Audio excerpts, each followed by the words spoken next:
ఏంటమ్మా ఈరోజు గుమగుమలు? ఈరోజు చక్కగాను మజ్జిగ పులుసు చేశాను రా. మరి దాంతోపాటు ఈరోజు వంటలేంటి? ఈరోజా చూడు, కమ్మని టమాటా పప్పు నేతిపప్పు పెట్టి, అలాగే క్యాప్సికమ్ స్టఫ్ కర్రీ. ఇది ఆల్రెడీ మన ఛానల్లో పెట్టాను, లాంగ్ వీడియో పెట్టాను, ఛానల్లోకి వెళ్ళి చూడండి. అలాగే ముల్లంగి ఆకు తీసుకున్నానండి, నేను మార్కెట్లోని బుధవారం మార్కెట్లో తీసుకున్నాను ముల్లంగి ఆకు. అలాగే ఒక దుంప వేసి, ముల్లంగి దుంప కూడా వేసి చక్కగా వేపుడు చేశాను. ఇది కూడా రెసిపీ పెట్టాను. అలాగే స్టఫ్ కర్రీ చేయగా కాస్త కూర ఉండిపోతే ఇలా తీసేసి ఉంచేసాను అనమాట. కమ్మని మజ్జిగ పులుసు,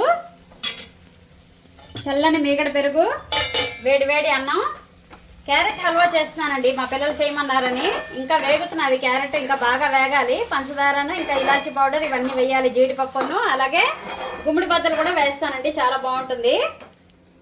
నేను చెప్పవలసిన విషయం ఏంటంటే, ప్రతి ఒక్కరు కూడాను రెసిపీస్ కనిపించట్లేదండి అని అంటున్నారు. మీరేం చేస్తారంటే కనుక చూడండి, నేను చూపిస్తాను. ఇలాగా నా ఛానల్లోకి వెళ్ళండి, వెళ్ళి విజిట్ ఛానల్ చేయండి. విజిట్ ఛానల్ చేసిన తర్వాత ఇలాగా నా రెసిపీస్ అన్నీ, నా వీడియోస్ అన్నీ వస్తాయి. ఇలాగ షార్ట్స్ ఇక చూడండి, షార్ట్స్ ఇలాగ వస్తాయి, అలాగే వీడియోస్ కూడా వస్తాయి. మీరు టైటిల్ చదివి అప్పుడు మీరు చూడండి రెసిపీస్, ప్రతి ఒక్క రెసిపీ కూడా ఉందండి. అలాగే ఈరోజు మీరు ఏం వంటలు చేసుకున్నారు, లంచ్ చేసేసారా? మావైతే ఇదండి వంటలు. ఇందులో మీకు ఏ ఐటెం నచ్చిందో నాకు కామెంట్ చేయండి. ఛానల్కి లైక్ చేయండి, షేర్ చేయండి, సబ్స్క్రైబ్ చేసుకోండి. అలాగే ప్లీజ్ సపోర్ట్ చేయండి. ప్రతి ఒక్క రెసిపీని ఫాలో అవ్వండి.